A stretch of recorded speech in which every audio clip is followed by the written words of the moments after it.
This is debhelfrich, hashtag redheaded She-Hulk. This is me getting Londolozi funded, getting the movie made. I wish it hadn't been so hard. I wish it hadn't been such a ordeal. But you know, it's okay, because I went through this ordeal, so I can talk about it and televise my evolution. We'll get it stopped. We'll get a better situation in place for artisanal capital. So look, this is supposed to be brief. Let me go back to my LinkedIn post where I was saying, does life get any better than this?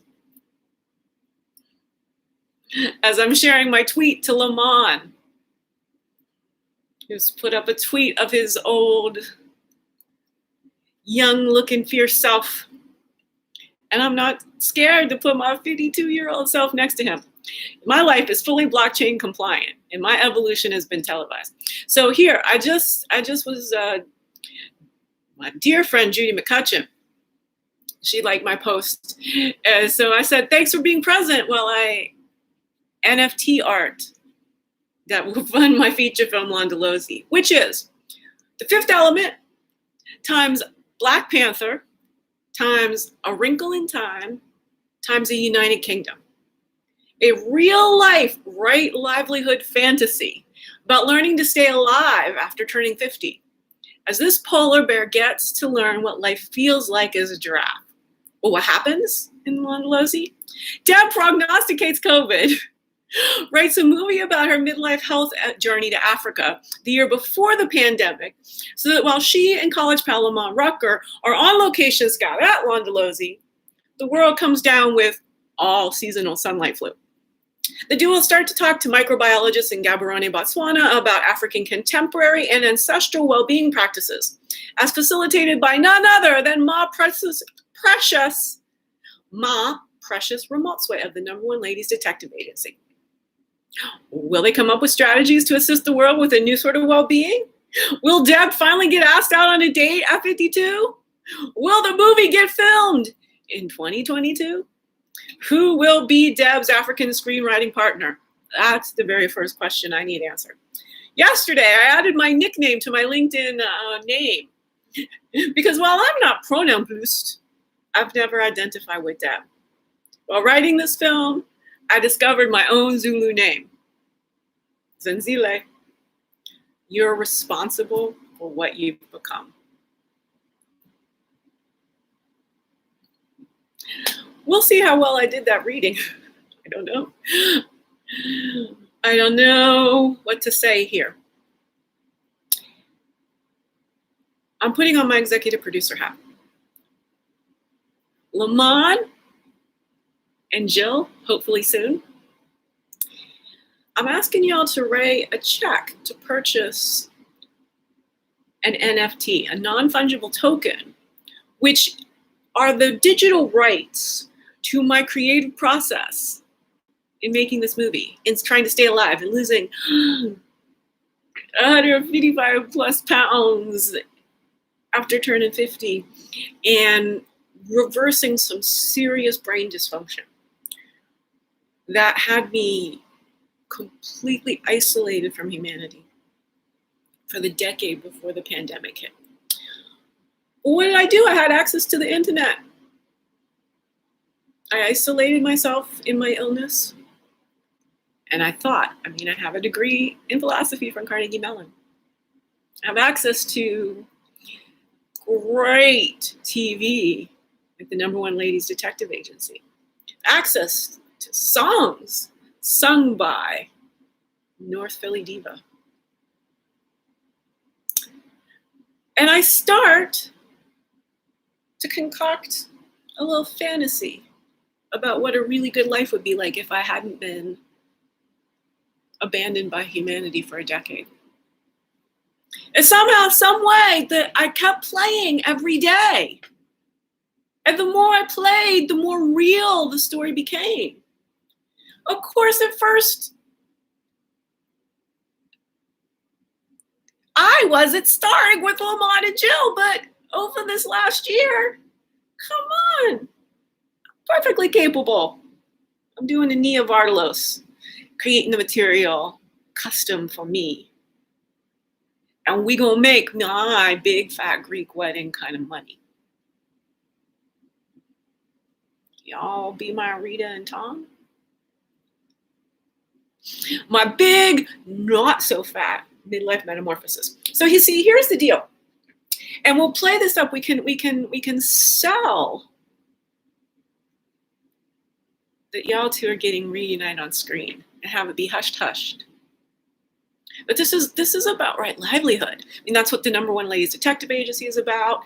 That's in a very real way what Why Did I Get Married is about. Right? Livelihood.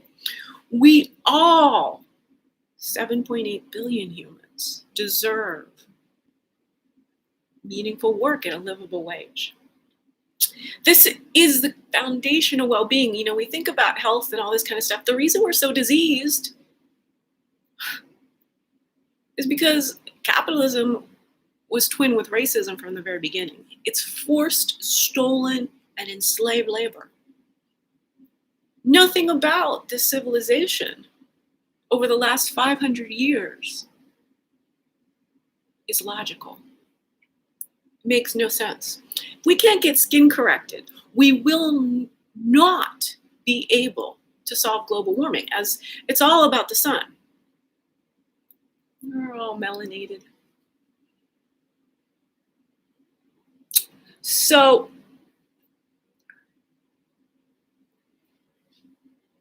I would like have a Zoom. It'll be another NFT that we can start selling to actual other investors. If you can buy the first NFTs, then we'll sort of Ms. Winfrey and Mr. Tyler Perry own all of this from the get-go. I just need some money so I don't become homeless. You would not think that would be such a hard thing to do, yet in the pandemic, last accurate statistics I have is about 50 million Americans are scheduled to become homeless. We've got a big, big problem. And what we need is entertainment built to teach humans how to be human. And we need to understand that to get being human right, it has to be as valid for me as it is precious Ramotswe in Gaborone.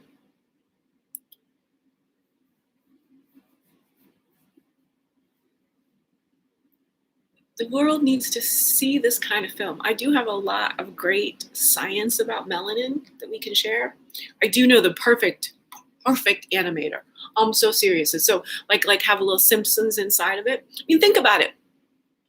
When it comes to just how to get the financing for the film.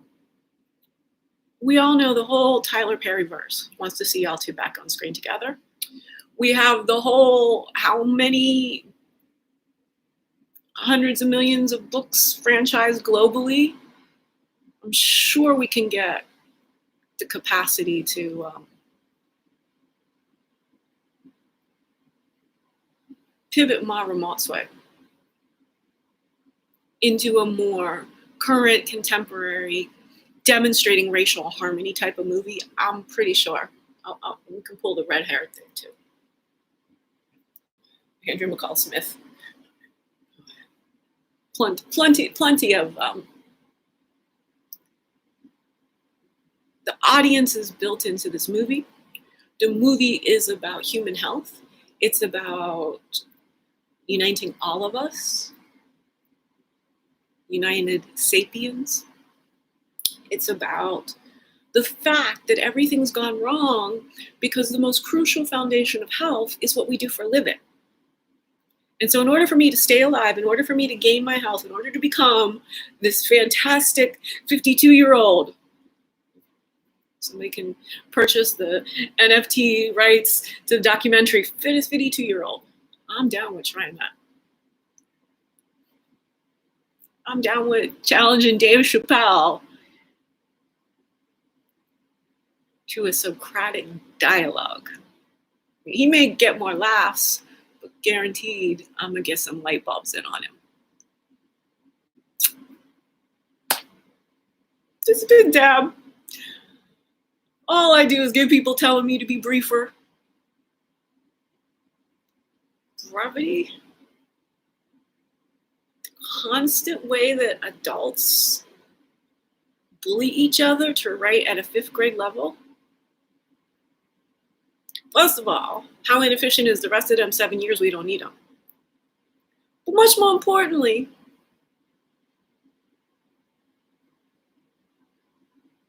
the world is failing. We've all got to stop the insane thinking that allowed all of this to not be disrupted earlier than the pandemic. So let's not be the generation to sit around any longer going, we didn't create this mess, we just following the rules. Let's make brand new rules by every efficient means necessary. And I think a big film with a big budget and a lot of talk about how, is it a movie or is it a documentary? Let's fuzz this all in. I'm not lying. I prognosticated COVID. This is the NFT worth a lot of money. The PDF. I submitted this idea June 26th, 2019. My Racial Harmony Deb Needs to Go to Africa to Get Well movie.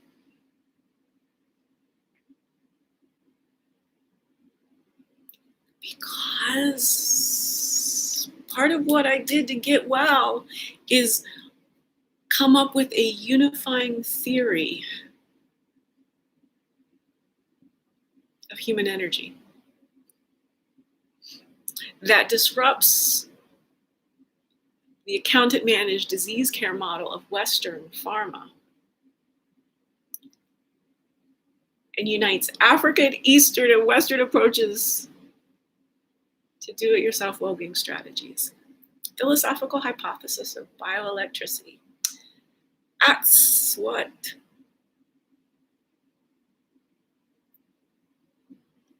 the 52 years of being morbidly obese created. The amount of isolation and neglect I lived through. I didn't let it, it was not my concern. I had things to learn. I had Sherlocking to do. So let's make ourselves some jobs that we're gonna really enjoy, co-create a movie that we own through this nifty little circular NFT schema, because I've got the digital artifacts, my Da Vinci journals, where I'm saying I'm going to do what I'm doing.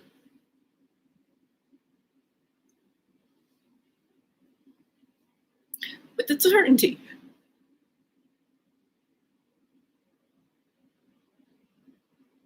I'm showing how to enact.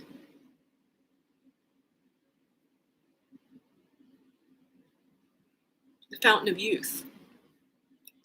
And obviously there's some body elements to this, but primarily it's getting rid of all the clutter and the lies and the cognitive dissonance and the socialization about being really nice that makes us lie to ourselves.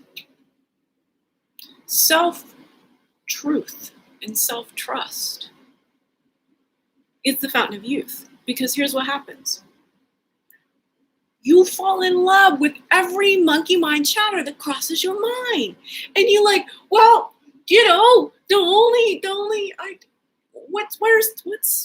what's the craziest thing I could do? Well, you know, I write a movie and try and pass it to Lamman and you know, get his backstage pass into Hollywood. Okay, well, what's the movie going to be about? Well, I think I'm about to learn what it feels like to be lean. So, like, let's say I actually do lose all this weight. What would I do with this? I have that NFT audio recording where I say, here's what I want to do. I'm serious, this exists.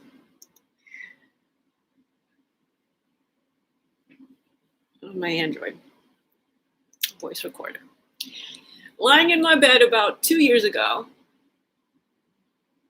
22, 23 months.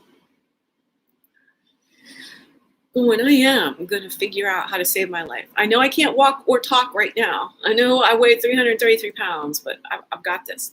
So, well, what would I want to do? Like, what? I'm not going to go to Disney World. What I would decide to do instead of going to Disney World? I wanted to sing a tribute to Rick James and Tina Marie at the Apollo. I wanted to learn how to sing. My baby's fine. He always keeps me guessing, but never keeps me guessing about his love.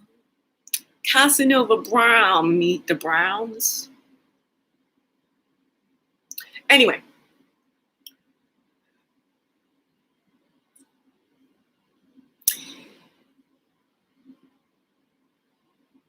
As I contemplated, would I be scared to sing at the Apollo? Well, no, not if I lost 200 pounds and had all the time in the world to figure out how to learn how to sing, because nobody but me knows about this. But what I need, what was missing? Rick James, bitch! I'd have to find my own Rick James. Turns out his name is Dave Chappelle. Wrap this right up.